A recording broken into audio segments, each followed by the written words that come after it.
Back home, there's been yet another terrorist strike in Jammu and Kashmir, this time in Sopore. One policeman and one civilian have died in that attack. 4 policemen have been injured in firing between terrorists and the police.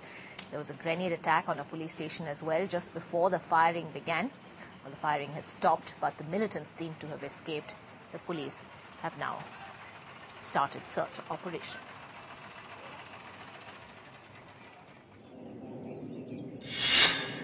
Police and security forces have launched a search operation to track down militants who have attacked the police station Sopore right behind me. 2 people, including a civilian and a policeman, were killed and 4 policemen were injured. The attack was carried out a half an hour after militants lobbed a grenade outside a police station, injured 1 person. And when the senior officers reached here, along with their men, militants were waiting for them.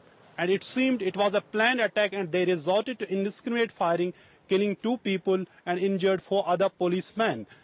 The violence here is not only destabilizing the security situation in Kashmir, but how violence ends, then the security cordon is affecting the daily lives of the people. Someone who was selling here these nuts had to run for his life and leave his menial business here. Someone selling the orange here and the banana, small fruit vendor, had to leave it and run for his life.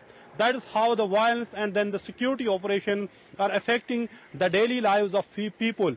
We have seen surge in the violence in Kashmir for last 3 weeks. Here in this Sopore area, a fortnight back, militants attacked a CRPF, killing 4 CRPF men and also took away their weapons. There have been series of attacks, and attack after attack in various parts of the Kashmir, both in the south and the north Kashmir. Really a challenge for the government, which has maintained that there has been some decrease in violence in last year. Now seeing surge in violence, a challenge for the government to bring down the levels of violence in Kashmir.